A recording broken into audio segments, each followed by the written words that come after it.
আনাগার বাহিনীর সদস্য তারানা হালিম, এক অনুগ্রহ করে স্বল্প সময়ের মধ্যে আপনি কথা বলুন।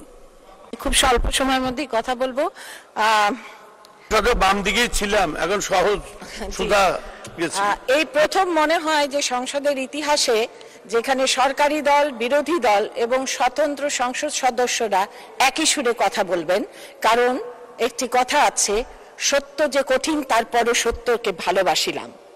বঙ্গবন্ধুর ভাষণটি যদি শুনে থাকেন, বঙ্গবন্ধুর যারা সৈনিক আছেন, যারা বঙ্গবন্ধুকে ভালোবাসেন, তিনি বলেছিলেন চোরা কারবারি, এই যে মানি লন্ডারিং, এই যে কালোবাজারিতে আমার পিঠ দেয়ালে ঠেকে গেছে।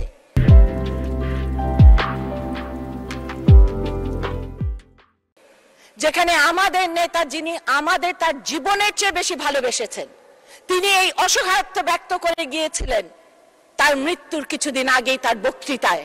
আমরা যদি বঙ্গবন্ধুর সৈনিক হয়ে থাকি এবং সত্যিকারের সৈনিক হয়ে থাকি, একটি টাকা ঘুষ খাবার সময়ও আমাদের মনের ভেতরটা চুরমার হয়ে যাওয়ার কথা, আমাদের তার পথ থেকে সরে যাওয়ার কথা। আমরা নিজেদের বঙ্গবন্ধুর সৈনিক হিসেবে দাবি করতে পারবো না, এমনটি চিন্তা করার কথা। এখন আমরা দেখি যে যার কথা বলা হলো এতক্ষণ, তিনি বললেন তার মন খারাপ হয়েছে দেখে তিনি একসঙ্গে 10টা বাড়ি কিনেছেন। মাননীয় স্পিকার, আমাদের মন খারাপ হলে আমরা বড়জোর দোকানে গিয়ে 2-1টা শাড়ি কিনে থাকি। যাই হোক, ওনার মন খারাপ হলে উনি অনেক বড় বড় কিছু কিনতে পারেন। আমরা কোনো কথা বললেই, কোনো কিছু বললেই যানবাহনের সিন্ডিকেট, রাস্তাঘাটে সিন্ডিকেট, বাজার নিয়ন্ত্রণে আসছে না সিন্ডিকেট, অমুকখানের সিন্ডিকেট, চালের গুদামে সিন্ডিকেট, বস্ত্র বিতরণের সিন্ডিকেট। এই সিন্ডিকেট কারা?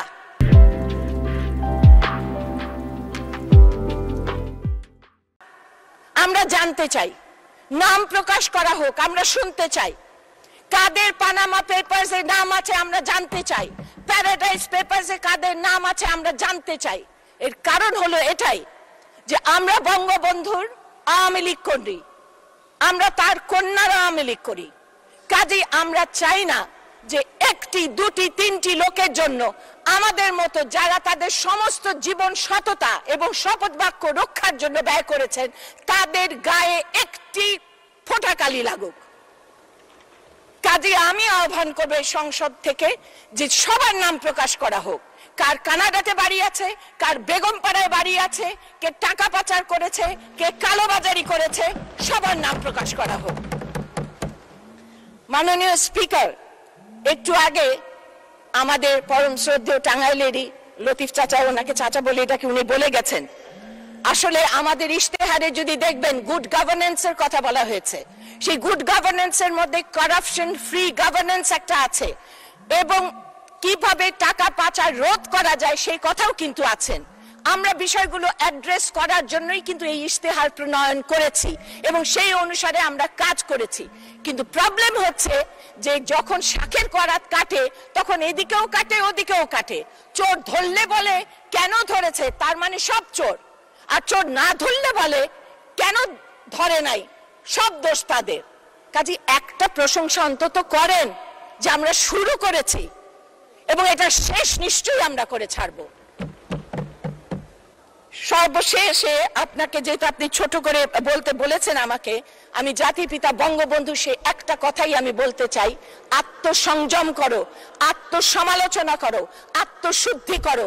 আমার বিশ্বাস আমাদের এই পার্লামেন্টের মধ্যে যারা এই সিন্ডিকেটের মধ্যে পড়েন, আত্মসমালোচনা করেন, আত্মশুদ্ধি করেন, আর যারা এই সিন্ডিকেটের মধ্যে না পড়েন, অনুগ্রহ করে সাধারণ জনগণ যেন কখনো সবাইকে এক রঙে রঞ্জিত না করে।